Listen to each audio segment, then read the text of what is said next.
Maging mapanuri sa pagbili ng gamot at supplements. Bistado sa Pampanga ang paggawaan ng peking vitamin C syrup na ang gamit sa paghahalo ng mga sangkap, washing machine. Yan at ang paalala sa kung paano matutukoy na peke o hindi ang bibilhing gamot sa report ni John Consulta. Exclusive. NBI ha! Dito lang po, NBI po, magandang umaga po. Meron po kami pagkuwaran dito.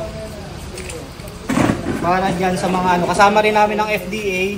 Huli sa akto sa isang compound sa Arayat, Pampanga ang pagre-repack ng peking vitamin C syrup para sa mga bata. Nadiskubre ng NBI Region 3 ang paggawaan ng magsubong ang isang dati nitong empleyado. Halos 400,000 pesos na halaga ng nakaboteng peking vitamin C syrup ang nakumpiska. Walang bitamina talagang nakukuha rito. Ito, pambata pa. Siyempre, ang bata madaling magkasakit. Madali yung mababa pang immune system nila. Kaya nag-expect sila na makakakuha nga nitong vitamin C. Wala pala. Yung pala, wala. Ang isa sa mga ikinagulat ng mga ahenteng ng raid ay yung kanilang nadiskubre na yung mga raw materials na yon, na asukal, food coloring at food flavoring, ay dito lang pala sa washing machine na ito inihahalo ng grupo. Washing machine para mag-mix, magsama-sama, saka naman nila ipinapasok sa mga bote tulad nito.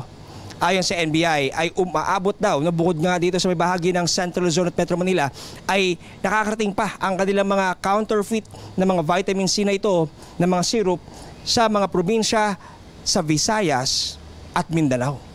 Halos 2 dekada na raw ang grupo sa iligal na gawain. Arestado ang may-ari ng pagawaan na sinisikap namin mapuna ng pahayag.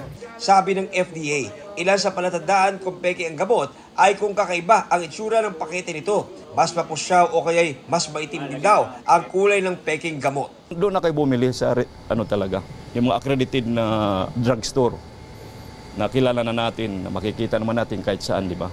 Kaysa naman bibili ka dyan sa gilid-gilid, mura pa, pero wala namang epekto. Yung efficacy, wala.